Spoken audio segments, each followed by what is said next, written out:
Hi everyone and welcome to the second StarCraft video on demand. This time we'll be talking about some more StarCraft obviously.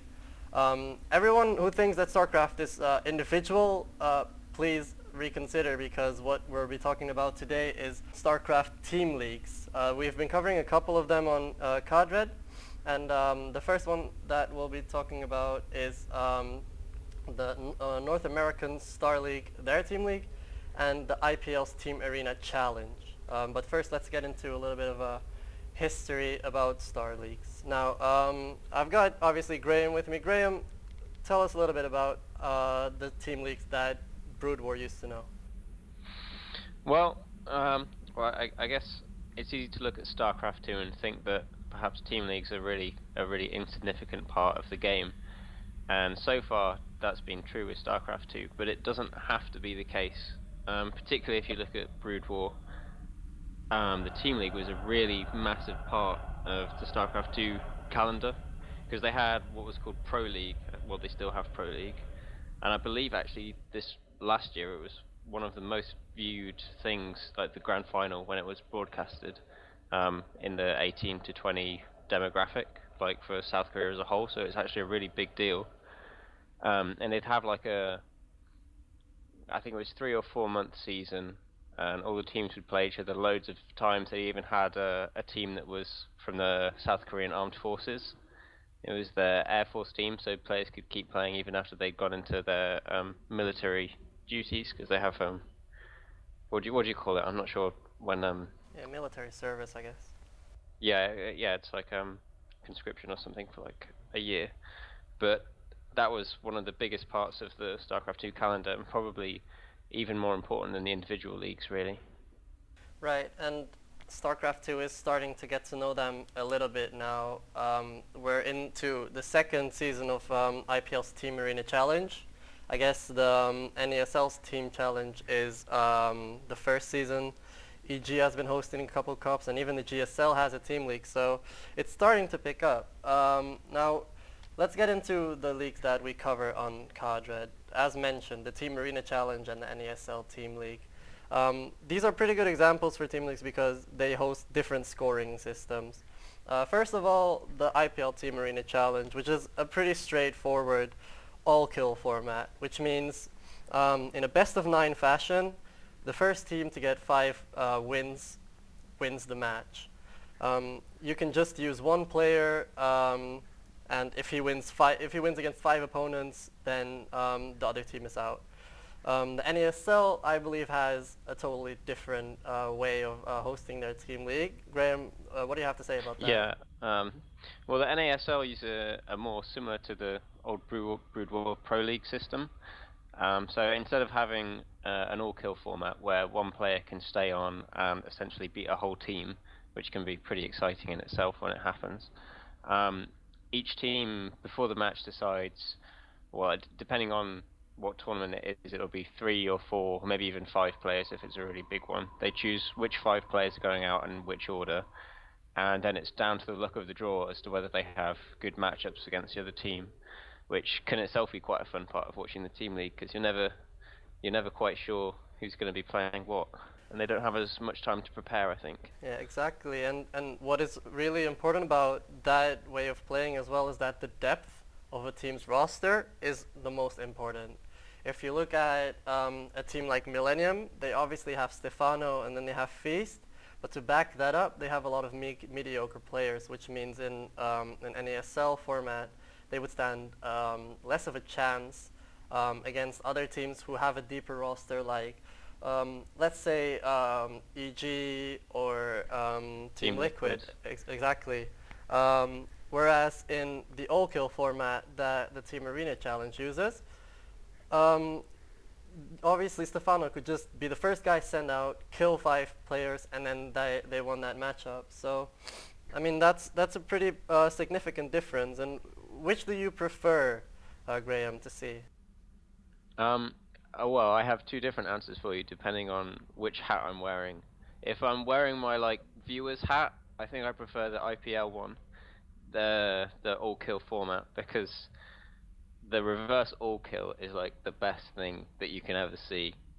like, apart from attractive women on the beach. Um, because I mean, like you have a team, let's say they're down 4-0 and they can send down their last player and they kill the whole other team. That's like an amazing sight. But then, if I'm going from a fairness and a competition point of view, I think I prefer the system that NASL uses at the minute because it does punish you if you don't have a lot of depth, and I think that's a really good important I'm feature. gonna have to agree with How about you you? there. I mean, the whole format of Team League is sort of put on the back foot if you use the all-kill format, because still the depth of the team doesn't really matter. And what is one of the major things about which team is the best team in the world? How do you decide that? You could easily go say, well, Millennium is a really good team because they have Stefano, but in team leagues they would not stand a chance at all. And that's I guess using the all-kill format versus the round robin format, which is what the NASL's team league format is called. I guess the NASL's format is just a lot more fair, considering to see which team is the better team, less individual, more looking at the roster. Yeah, that's definitely true.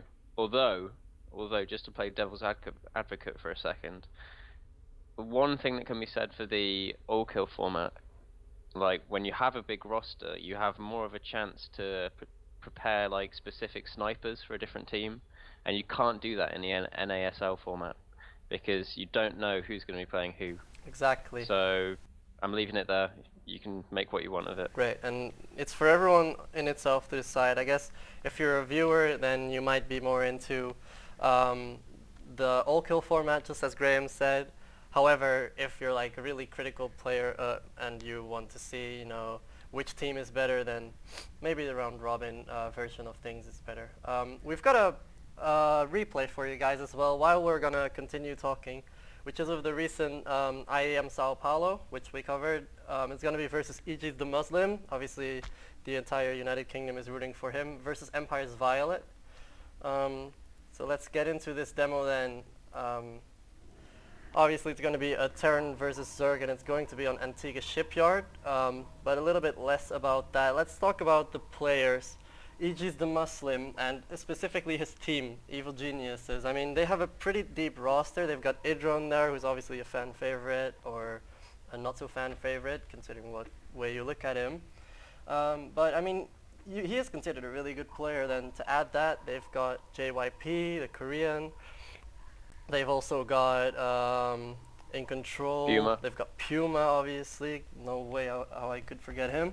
I mean, they've got a pretty deep roster, but they've been quite disappointing lately during team leagues. I mean, do you have any insight on that, Graham? What do you think about that? Well, I wouldn't say that I have any insight, but I can definitely reaffirm that they've been absolutely terrible. Um, I've been mostly focused on the North American Star League Team League, and I think currently they're 0 wins and 4 losses. I mean that's absolutely baffling because it's not like they've been sending out their bad players either. They've had Puma and JYP out there every single week, and they just cannot get it done at the minute. I mean, in the Team Arena Challenge, they faced OGS, which, to be fair, I mean, everyone knows OGS. And without MC and Nada, they look a lot less scary than they used before. But it's still a full-on Korean team with OGS Finn, OGS Supernova.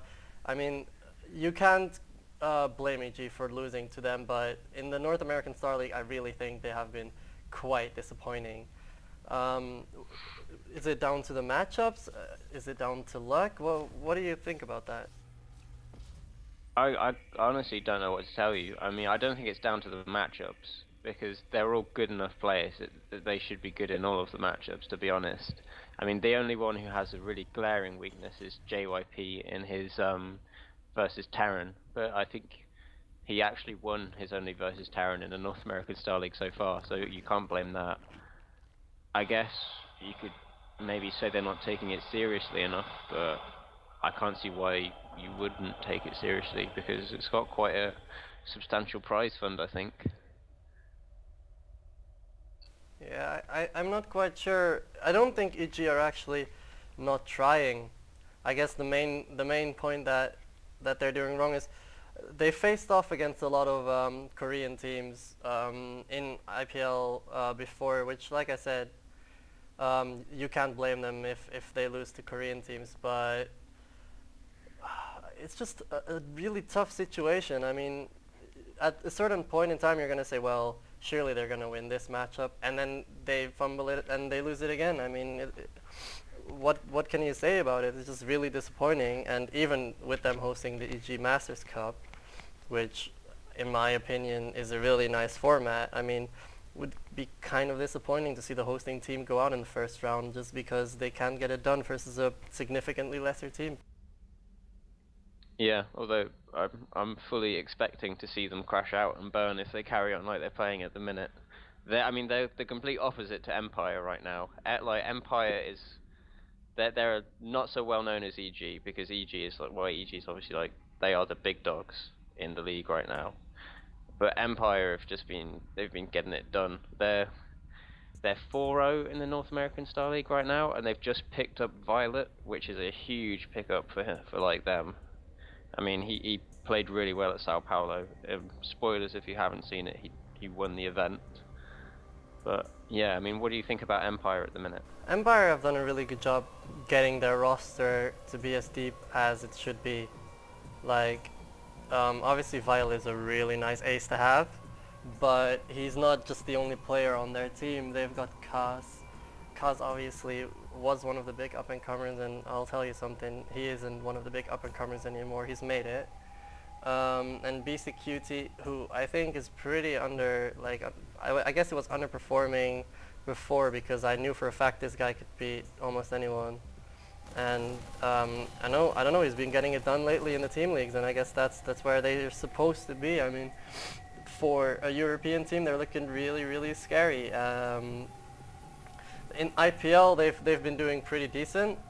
I'm not quite sure. I think NASL they've been doing even better, so I guess can't blame them. And I guess they live up to their expectations. Just put it that way. Everyone now knows of Violet. Sorry to disappoint you, Jeff Kim, but he's not a no-namer anymore. And I mean, when Empire are gonna get around to losing, I mean that's gonna be the real shock. As long as they keep winning, everyone's gonna keep saying, "Well, look at them. They've got Violet and they've got Cass. Well, what do you expect?"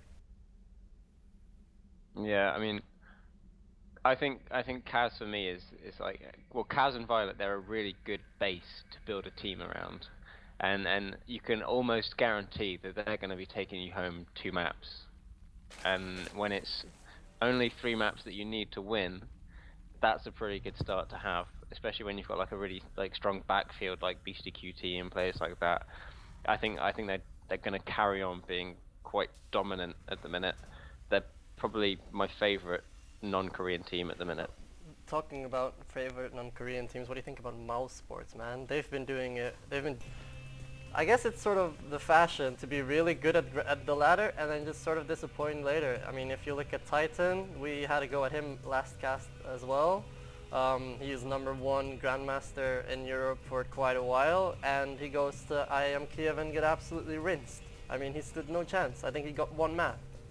And I guess Biggs is sort of the same story. Those people are good at the ladder, and I guess it's a good indicator of up-and-comers, but they still have to prove themselves. And I guess that's where, what we're talking about right now is that those players, it might be nerves, it might be experience, but either way, being top of the ladder is all good and well, but it's not a real good indicator as to, is this player going to be the next big thing? Because for all you know, they disappear into the vast distance that is so many StarCraft 2 players.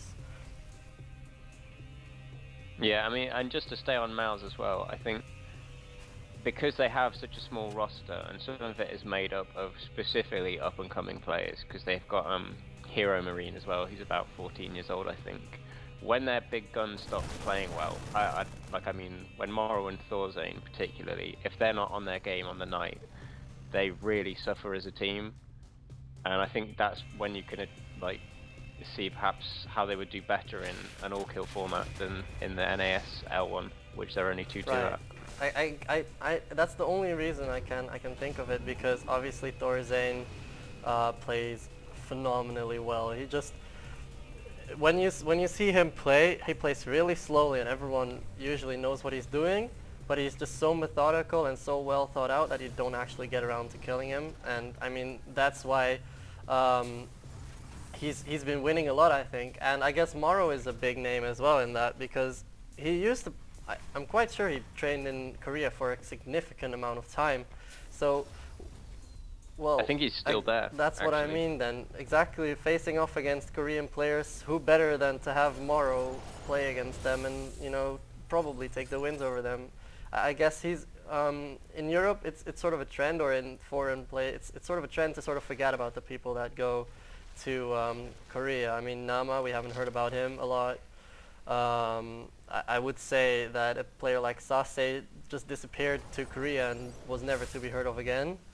And Moro is, I guess, the same story. When I'm gonna blame myself here, but when I was talking about Mouse before, I named Thorzane, I named Mana, but I didn't mention him. And I guess um, that's sort of the ace that they have up their sleeves. That well, House Swaps has been playing well, but House Swaps, Biggs, and Hero Marine aren't so much. But the other people on their roster, if you don't watch out, then they are really scary players to play against. And I guess that's one of their successes. Now you just mentioned Sase, I know for a fact that you want to talk about Sase because he's on the Quantic team. So I'm gonna let you have your mini rant now. I'm scheduling it into our That's timetable. very nice of you, because honestly, I'm actually disgusted by how Quantic have been playing in team leagues. It is just worth crying. I have tears in my eyes right now just thinking about it. You've got Naniwa on your roster, right? Naniwa, who is, when talking about to everyone, right? You might love him, you might hate him, but say what you want, he is one of the best players that Europe has to offer. Sase has been huge, like absolutely huge. Everyone mentioned him. Oh, he's going to Korea. He's going to be like a big, big player. Where has he been? Never. He's never even, like, it's like he just disappeared into Korea and we don't even know about him anymore. Destiny, who is obviously just as good at ranting as I am, also went to Korea and trained quite good there. I mean, when he came back, he's a different player now. He's not the player that used to lose, but he actually stands a chance in his games now. But what do Quantic do? They've got Ark on their roster, who is a really good player, but by no means close to the caliber that Naniwa or Sase is at. And they play, uh, they don't even play their aces. Like, that just disappoints me so much. And it might be Naniwa, it might be Quantic, but either way, if you play in a team league which has $20,000 on the line and you don't even play your top players, it just feels to me like you don't even try. You don't even care about the team league. Then why sign up for it in the first place? I don't understand. Yeah, just in case anyone's wondering, Victor's talking about the recent match they had against FXO, who are a really, really strong Korean team. Watch out for them; they're going places. But FXO sent out Gumiho. He's Code S.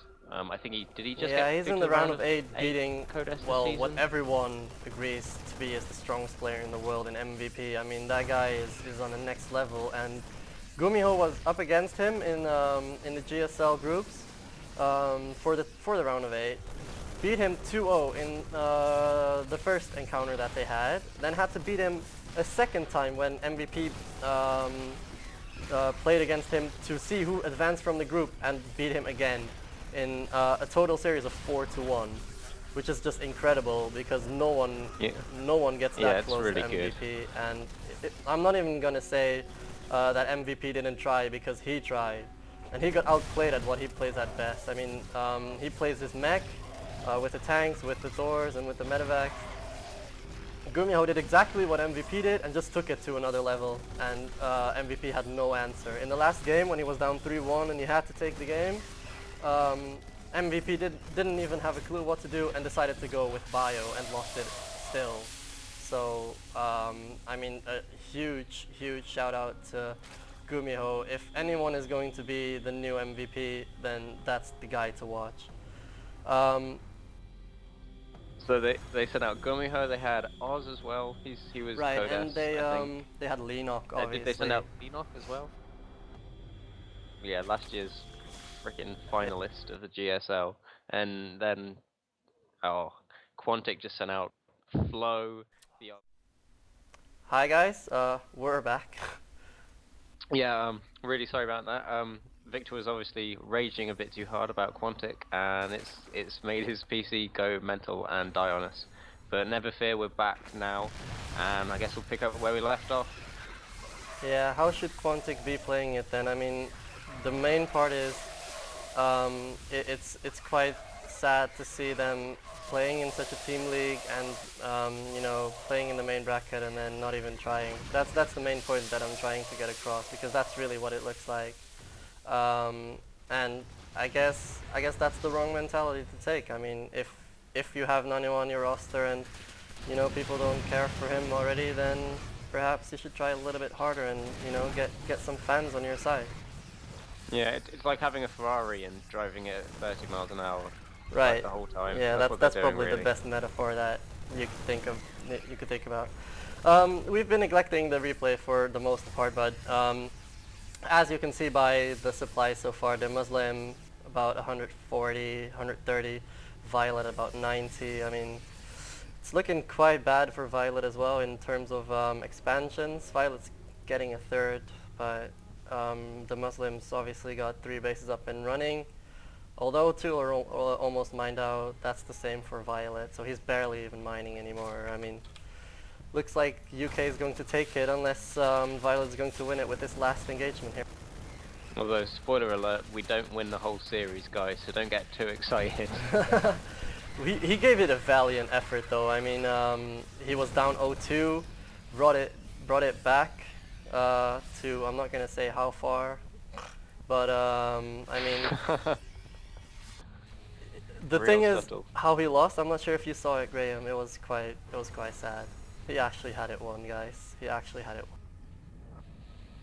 I was actually too busy eating my dinner to watch Alright, this I'll, actual I'll game. This is I'm the gonna first time I've seen this. I'm gonna spoiler alert then right here. Last game, he bunker rushes, kills Violet's base. Violet has nowhere to expand, loses a lot of his drones, decides to do an all-in run by, and turns out the Muslim didn't have a wall and loses the game. Oh, always build a wall. Damn it. Now I'm at a loss here. He might have actually had a wall of depots and forgot to put it up because it was a lot of action at once. But I mean, the bottom line is that Violet ran by, killed his base, and the Muslim couldn't bring it back. So sorry to say, guys, he had it in the bag, and here Violet GG's out. So let's reach to a conclusion here. Let's get back at the team leagues that we have been talking about. The NASL team league. What is your top 3? Okay, my prediction for number 1, and there's no way you can dispute this. FXO is going to win because they're the only Korean team, and they're a really good Korean team at that. Second place, I'm predicting Empire, and in third place, I'm going to go with Team Liquid. I'm quite satisfied with that. My own top 3 for IPL Team Arena Challenge, which obviously had quite a bit of Korean teams in it already, is number 1 also FXO. I mean, FXO Oz is just a beast. Then you've got Gumiho. I think he's unbeatable at the moment, and Leenock. I mean, these guys will just get you rounds whenever you want. I don't see them losing in the all-kill format that they have. I mean, each of these 3 players is already capable of getting an all-kill, so it's looking very hard for other teams. Then the second team that I have is StarTil. Although I don't think because of their female additions, I'm sorry guys, I mean they might give good backrubs, but that's where it sort of ends. Bomber is a really nice player, and he's been doing pretty well lately, so I guess that he could get them a lot of rounds. Parting, I'm not sure if you're familiar with this guy. If you're not, check him out. One of the best Korean Protoss players. MC is probably shitting his pants if he meets him in the GSL. Then they also have quite a deep roster with a bunch of players that are not really that well known, but can actually win a lot. I mean, Curious, Squirtle, July, Zerg, and Ace are all players that have played Code A. A couple of them even participated in Code S. Ace won the World Championships on IEM last year. So these are all very capable players, and I think with the depth of their roster, they could really cause an upset. And I'm sorry to disappoint you, Graham, but my third place is also Team Liquid with Ret, Hero, Zenio, HeyPro, Jinro. I mean, they have a really deep roster by now. They used to be like so-so, and I remember CLN writing about them. Team Liquid or Damp Squid, if you haven't checked that out, go read it, guys. It's a pretty nice article, but we have the benefit of hindsight, I guess. And Team Liquid have been doing really good in team leagues, man. They've surprised me quite a bit. Okay, I'm going to pull you up on a few things there. Firstly, MC shits his pants for no one. Okay, he may be afraid of parting, but he's damn well not going to let anyone realise that because he's ballsy as hell. Secondly, I actually agree with your top two predictions, FXO and Startail definitely, but I'm going to say Startail top because, like you said, parting and Bomber, they've been playing incredible. Third place, I'm going to go with NS Hoso. No Team Liquid. I don't know, man. NS Hoso did get all killed the other day. I can't believe I forgot this now. I think they got all killed by Gumiho, but I'm not entirely sure. Well, they were just trying to lure him into a false sense of security, you see. Right. That was their game. Job to the lower bracket on purpose. That's what all the source teams do. So, I mean, I guess maybe it's a little bit of European hope in me, like the foreign hope. Come on, guys, you can do it. Although Hero is obviously Korean and Zenio is as well. I still count them as foreign because, well, Team Liquid is awesome. Now, let's look a little bit into the future before we wrap this up. What will Team Leagues become for StarCraft 2? Do you see any, perhaps, Team LAN events? Or is it just like for the viewers? I mean, what are your opinions on that? Well, I mean, I'd really love to see an international Team League LAN. That would be absolutely amazing. But I don't know what you think about the viability for it. I mean, it's pretty hard to get all the StarCraft 2 players together as it is. Yeah. And when you have a team with players all over the world like Team Liquid does, I reckon it could be a logistical nightmare. Maybe if you had LAN finals or something, that'd be good. That sounds more feasible. I mean, obviously, the GSL has a team league, which unfortunately we don't cover because, guys, please cut us a break. We have a bit of a life as well. They have their games played at LAN, but that's all Koreans, and I think for foreign teams, apart from a couple American teams, it's just so all over the place. You have Russians with Koreans, with Europeans in a team, or a team like Team Liquid. When I wrote an article on them, or when I wrote a post on them, I couldn't even figure out what flag for use to them. I mean, it's just going to be a mess if you are going to try to put that on LAN. It's going to cost a lot. It's going to be hard to find times at which everyone can play. So. Yeah, I feel sorry to be so pessimistic on this because I would love to see it, but it just seems pretty unfeasible for me. Yeah, I think team leagues are going to stay online, but I think the popularity of them, I think that might push the prize pools up a bit, and you might start to see some more serious competition. Not that it's not serious at the minute, but I think it could get taken to another level, and that would be really great. Right, because there is quite a lot of team leagues around right now, right? I mean, do you see all of them staying, or do you have any team leagues that, in your opinion, are going to probably drop out somewhere soon? Well, this is mostly a topic for another day, but I can't see the NASL lasting too long into the future. So I could see their team league dropping with it, but I'll leave that there because we don't really have time to go over that. Sure. Then we're going to wrap it up here, guys. I hope you enjoyed this one. If you have anything to say, anything like hints or how we could improve on our VODs, then please let us know. And I just hope you enjoyed. And until the next time, guys.